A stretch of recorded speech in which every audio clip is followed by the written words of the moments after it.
Qu'est-ce que le groupe? C'est une vaste question. Pour le découvrir un peu plus, nous allons tout d'abord voir les ressources du groupe, puis ses dimensions. Tout d'abord, le groupe a différents avantages. Différentes ressources, comme on dirait.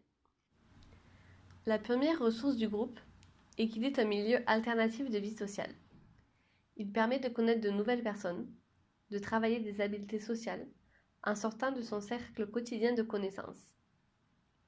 La seconde ressource rapporte que le groupe permet de développer la relation aux autres comme un moyen de se révéler à soi-même et de se reconstruire. Il est un moyen de se sentir moins marginal et moins seul, ce qui correspond à la troisième ressource du groupe. Dans ces deux cas, le partage d'expériences permet une rétroaction et un soutien important. La quatrième ressource est l'aide aux autres comme aide à soi-même. Dans les groupes d'entraide, l'aide mutuelle de chacun permet de reprendre pouvoir sur sa vie, de retrouver dignité et confiance en soi. De plus, cela apporte la réduction de la crainte de l'intimité, puisqu'un groupe est moins intimidant qu'une relation en tête-à-tête, ce qui constitue la cinquième ressource. La sixième ressource mentionne que le groupe est porteur d'espoir. Voir la réussite d'autres personnes qui sont comme nous permet de croire à son propre succès et d'arriver à relever ses propres défis. Selon la septième ressource, le groupe est un lieu de dissonance et de changement. Il favorise l'évolution personnelle. En effet, la confrontation avec les autres, dans le respect et l'empathie, permet une remise en question sur soi-même, une évolution dans ses idées. La huitième ressource indique que le groupe est un lieu d'appartenance et de normalisation. Pour s'intégrer dans le groupe, il faut notamment s'ajuster aux règles.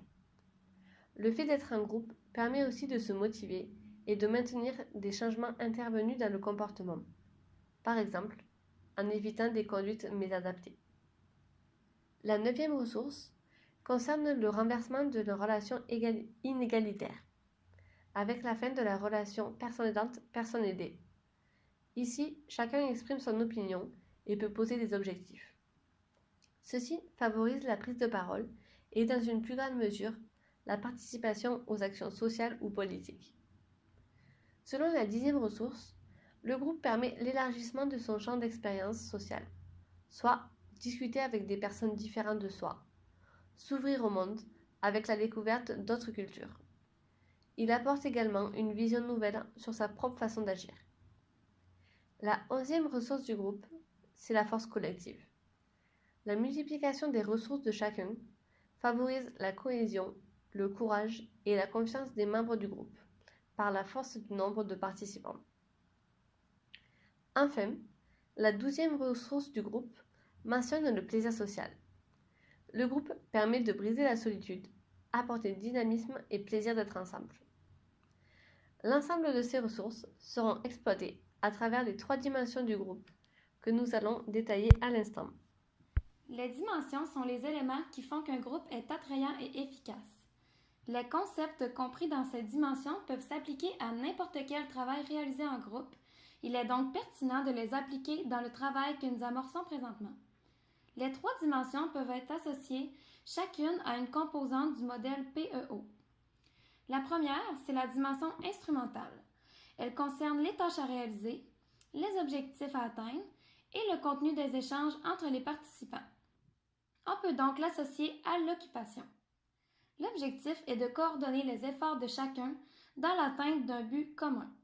Pour ce faire, les participants doivent entre autres se répartir les responsabilités, donner leurs opinions, moduler l'information qu'ils émettent au groupe et décoder celle qu'ils reçoivent. Par exemple, dans le cadre de la planification de notre groupe, on utilise différents rôles afin de partager les responsabilités et favoriser la participation de chacun afin de progresser efficacement vers l'atteinte de l'objectif de notre projet. La deuxième dimension est la dimension relationnelle. Elle concerne la relation entre les membres du groupe ainsi que leur façon de communiquer. On peut donc l'associer à l'interaction entre la personne et l'environnement. L'objectif est de maintenir un climat sain au cœur du groupe afin de résoudre les problèmes pour mieux progresser dans la tâche. Pour ce faire, les participants doivent utiliser des techniques de communication efficaces, transmettre leurs connaissances aux autres et interpréter correctement leur message.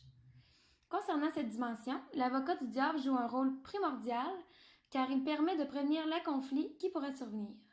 Par exemple, une personne pourrait se sentir à l'écart si elle se sentait que les autres ne l'écoutent pas ou qu'ils n'acceptent pas ses idées.